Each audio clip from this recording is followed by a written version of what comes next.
Non, c'est un texte qui, justement, à l'époque, dont on disait qu'il allait faire travailler toute la France tous les dimanches, Mm. et on s'aperçoit aujourd'hui qu'il ne va pas assez loin, d'après ce qu'on me dit et ce que j'entends. Non, c'est un texte qui a résolu, et c'est un texte consensuel au niveau du groupe UMP, qui a résolu à l'époque un souci qu'on trouvait sur une trentaine, une quarantaine de zones en France, qui étaient essentiellement en Île-de-France d'ailleurs, et en Provence-Alpes-Côte d'Azur, qui étaient ce qu'on appelait des zones qui, depuis des décennies, ouvraient le dimanche, mais dont la légalité n'existait pas. Oui. Les arrêtés préfectoraux n'étaient pas légaux. Il a donc fallu réglementer ces zones. On a permis à ces zones d'ouvrir. Et deuxième chose, c'était dans les zones d'intérêt touristique, au titre du Code du travail, de dire simplement pourquoi est-ce que seulement ces commerces-là peuvent ouvrir. On a laissé ouvrir tout le monde si les commerçants le voulaient. Voilà, c'est ça le texte de 2009. C'est ça la loi C'est Mallier. pas plus. Bon, Voilà. maintenant... Mais à côté de ça, il y a 180 dérogations. Oui. De droit qui sont prévues donc, dans le Code du travail, qui, elles, permettent à des secteurs entiers, comme les boulangeries, comme la fonction publique hospitalière, parce qu'on travaille le dimanche, comme les forces de l'ordre, ça permet à tous ces secteurs-là d'ouvrir le dimanche. Mais c'est là où on ne s'y retrouve dimanche. plus, parce que c'est un peu kafkaïen, justement.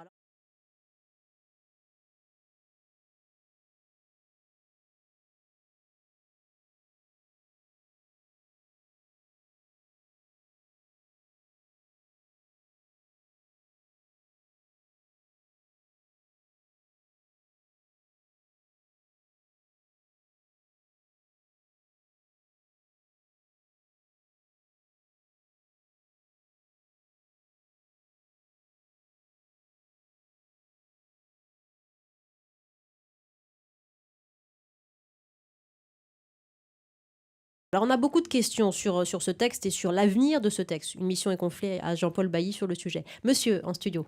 Bonjour, Hakim, étudiant Hakim. à Paris. Vous convenez que la réunion interministérielle a débouché sur la commande de ce rapport auprès de Jean-Paul Bailly. Finalement, le gouvernement dit, on rappelle le principe, le repos dominical pour le dimanche, mais finalement, il peut y avoir des exceptions.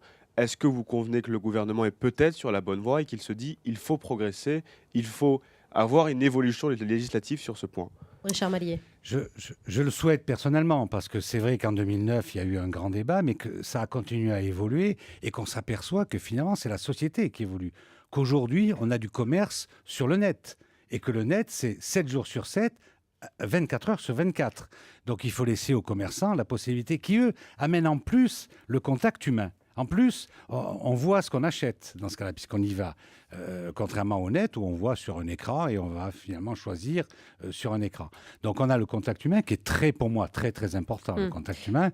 Donc, il faut laisser aux commerçants la possibilité peut-être d'ouvrir plus longtemps parce qu'on a une société qui a évolué et qui fait que on a des soucis d'horaire. Mais comment on respecte le code du travail et le repos hebdomadaire, Richard Mallier? Surtout dans les grandes agglomérations.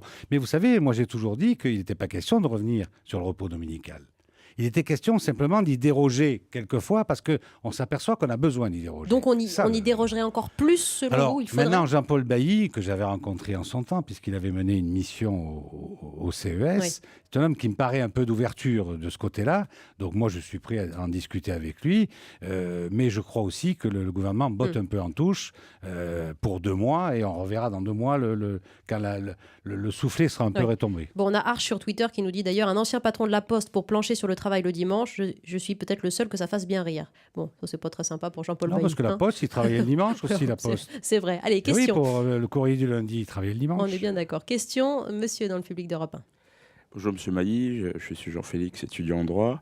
Je voudrais vous interpeller sur 2 points par rapport à ce débat actuel sur le travail du dimanche.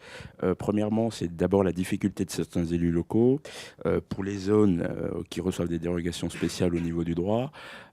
À ouvrir, à permettre l'ouverture des magasins le dimanche. Il y a souvent des accointances entre les élus locaux, notamment les maires et les préfets. Deuxième point, c'est notamment la situation des jeunes. Vous savez qu'il y a un vivier important, notamment pour les jeunes, pour financer leurs études. Vous avez déjà travaillé le dimanche, vous, et finalement, à titre personnel, non, mais je connais beaucoup de jeunes, et c'est d'ailleurs la raison pour laquelle, parce que j'en discutais avec mon entourage, qui s'interrogent sur cette opportunité de travailler le dimanche dans la perspective, par exemple, de financer leurs études. Sachant que c'est payé 2 fois plus. 2 fois plus, et qui serait finalement un bol d'air pour la situation de l'emploi, qui est le moins qu'on puisse dire assez crispée dans le pays actuellement. Oui, Richard Mallier. C'est vrai qu'il y a beaucoup de jeunes qui sont en CDI d'ailleurs, hein, je dis bien en CDI, et qui travaillent le samedi et le dimanche. Et en 2 jours, ils se font la moitié d'un mois sans problème, puisque le dimanche est la plupart du temps payé double.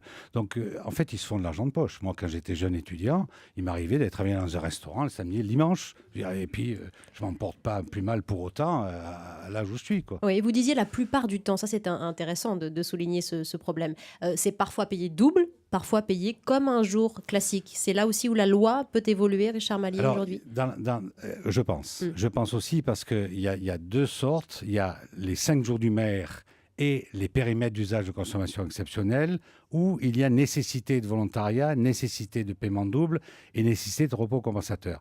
Et puis après, vous avez les zones d'intérêt touristique où là, c'est plus compliqué parce que on a souvent du travail saisonnier. C'est-à-dire, quand on est à Méribel en Savoie, c'est vraiment du saisonnier où ils vont travailler 4 mois ou 5 mois, pas plus.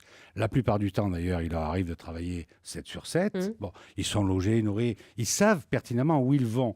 Donc, c'est très compliqué de faire référence à ça parce qu'on a les saisonniers et puis on a les zones qui ne sont pas saisonnières mais qui sont touristiques en permanence.